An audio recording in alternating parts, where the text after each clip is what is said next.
Another thing with the Republicans taking the majority of something we just learned today that we would not know.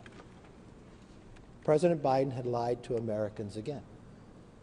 What we have just found on a trip in 2013, while he was vice president, taking the vice president plane to China, his son, Hunter Biden, went with him. His son made sure he set up to be able to shake hands quickly with Jonathan Lee, a Chinese individual. We now have found today that when President Biden was running for the presidency, when he told the American people that my family has never received money from China, is wrong. We now found today that there were 2 checks wired from Beijing, from Jonathan Lee, $250,000, to Hunter Biden, and you know the address was Joe Biden's home.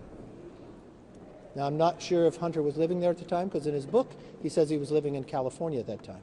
His attorney said he had never, the Biden's attorney said they had never received money from this individual. That was a lie. We also found out this individual, not only did he become good friends with Hunter Biden, the president said he never talked business and never worked. Devin, Hunter Biden's partner, says no. Joe Biden called in. We've now found that Joe Biden not only became friends with this individual, he wrote letters of recommendations for his children for college. So this idea that when the president told us they never received money from China, that's wrong. Not only did they receive money from China, the money, what was wired, used the address of then Vice President Joe Biden. That Vice President Joe Biden took his son to China, where he met this individual that they were doing business with. He even wrote letters of recommendation, Joe Biden did, for the children. So all this talk of what Joe Biden has said has not been true to the American public, and we just found that out today. As we continue to walk through and get these appropriation bills done, we see the other failure of President Biden, our southern border. Every single day, Americans are dying from the fentanyl. We see trains of illegal individuals coming up through there. We see our border agents bloodied in the fights that are happening at the border. The president continues to ignore it, but no more. The policies have only shifted by his presidency. The president needs to secure our border.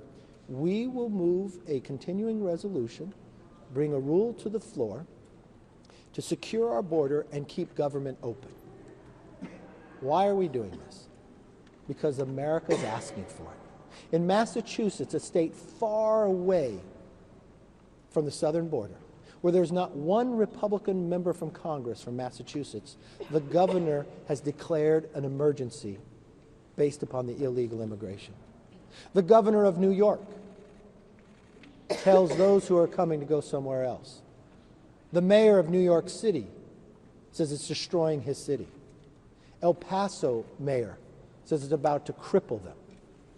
These are Democratic leaders that are calling out for this president to do something.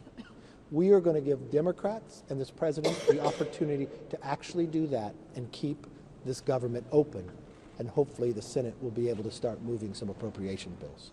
With that, let me introduce the Congresswoman from New York, who can explain to you the #1 issue in New York that the mayor and the governor talks about is the illegal immigration that's coming into their city. Congresswoman Malliotakis. Thank you. Thank